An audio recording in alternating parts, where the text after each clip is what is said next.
हमारे व्यस्त जीवन में ईश्वर की आवाज़।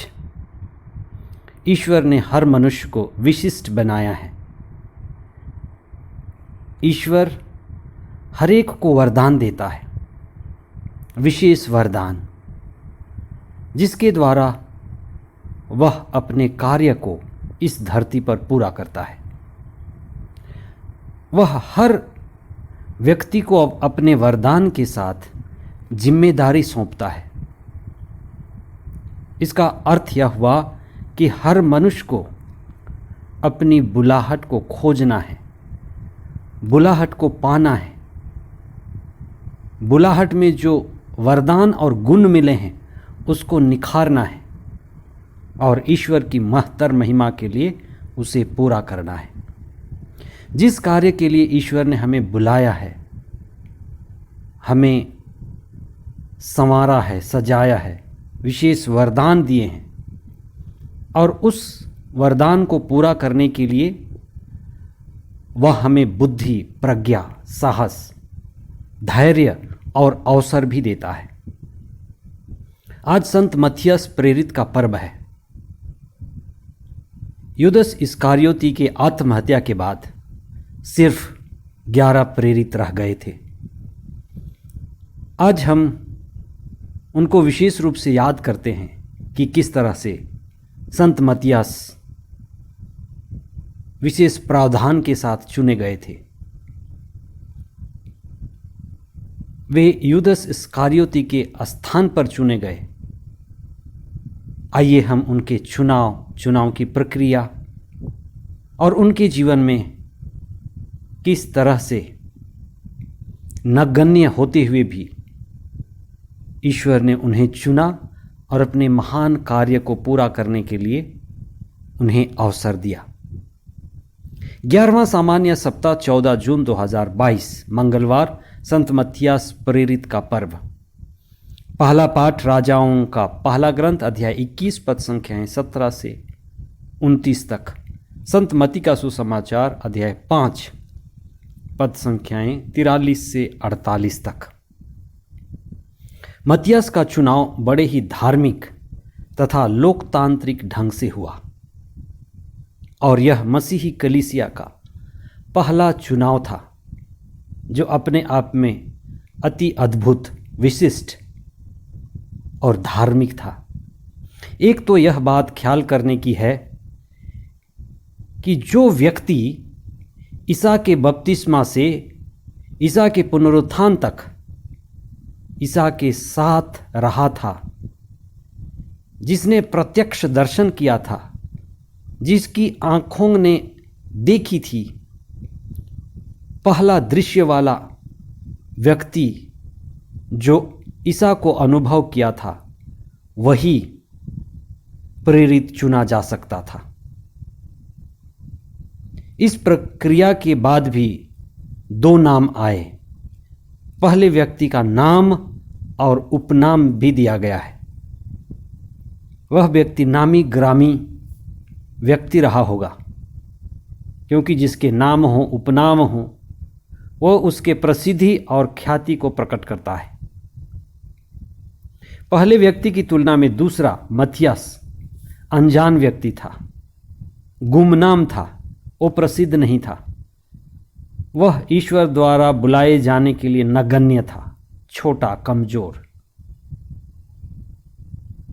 जैसे राजा दाऊद था, मूसा और ईसा के कई शिष्य इसी तरह की श्रेणी में आते हैं, जिन्हें दुनिया के लोग बेकार मानते थे। संत मत्थियस उसी स्तर का व्यक्ति कहा जा सकता है। लेकिन जब चुनाव हुआ तो मत्थियस चुना गया। यह उसी बात को दर्शाता है कि बहुत सारे लोग जो योग्य माने जाते हैं, दुनिया और लोगों की नज़र में उच्च, श्रेष्ठ माने जाते हैं, ईश्वर उनको नहीं चुनता है। मत्थियस का चुनाव भी कुछ इसी तरह का चुनाव था। ईश्वर हमारी योग्यता के कारण नहीं, लेकिन अपने प्रेम के कारण, अपनी विशेष योजना के कारण उनको बुलाता है जो सब स्वभाव से नम्र और विनीत हैं। ईश्वर उनको उठाता है जो नीचे गिरे हुए हैं। आइए हम ईश्वर को धन्यवाद दें कि ईश्वर हमें ये अवसर देता है कि हम उनके प्रेम को जानें, उनके बुलावा को समझें, और जो भी हमें जिम्मेदारी मिली है, हमें ईश्वर के लिए कार्य करना है, हम उनको पूरा करें।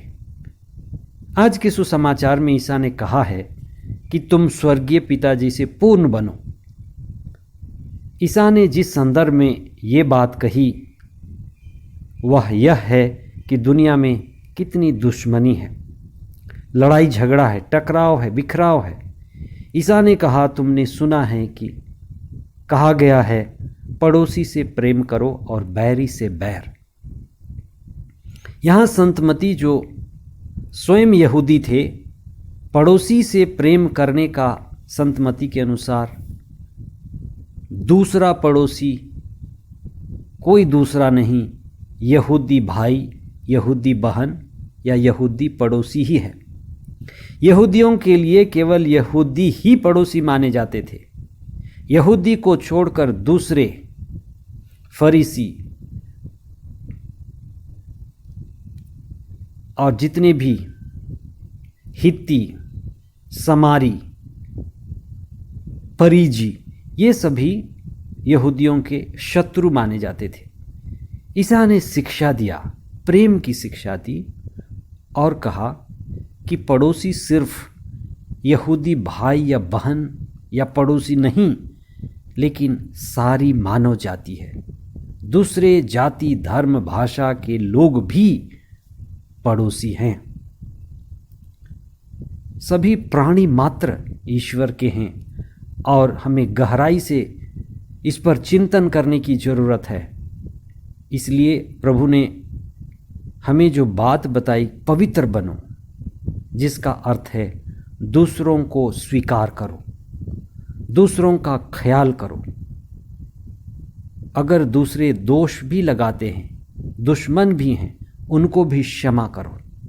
इसलिए शत्रुओं से प्रेम का मतलब है, जैसे पिता ईश्वर की हम संतान हैं और प्रभु यीशु ने हमें प्रार्थना करना सिखाया है, हे हमारे पिता। हम एक ही पिता की संतान हैं। जैसे ही हम इस संसार से गुजरेंगे, यह बात स्पष्ट हो जाएगी कि हम एक ही पिता की संतान हैं। इसलिए दूसरा जिसे मैं बैरी मानता हूँ, शत्रु मानता हूँ, कोई और दूसरा नहीं, मेरा ही है। बहुत बार हमारा शत्रु वे नहीं जिनको हम नहीं जानते या वो नहीं जानते, लेकिन हमारे शत्रु हमारे निकट हैं। हमारे शत्रु कभी हमारे मित्र थे, हमारे घर के ही लोग, हमारे रक्त संबंधी लोग, जिनके साथ हम रहे, जीवन बिताए, वही शत्रु तुल्य हो जाते हैं। इसलिए आइए हम प्रार्थना करें।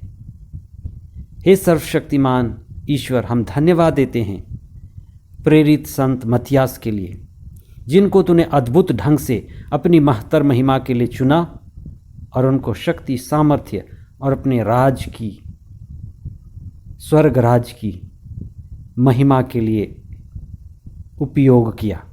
हे सर्वशक्तिमान ईश्वर, हमें भी अपने राज्य की महिमा के लिए तूने बुलाया है। हमारे अंदर जो भी सद्गुण हैं, तूने जो हमें कार्य सौंपा है, हम उसको पूरा कर सकें। और हमें आशीर्वाद दीजिए कि जैसी आपकी दृष्टि है, हमें भी वही दृष्टि मिले। सारी मानव जाति आपकी संतान है, हम उसके अहम हिस्से बने।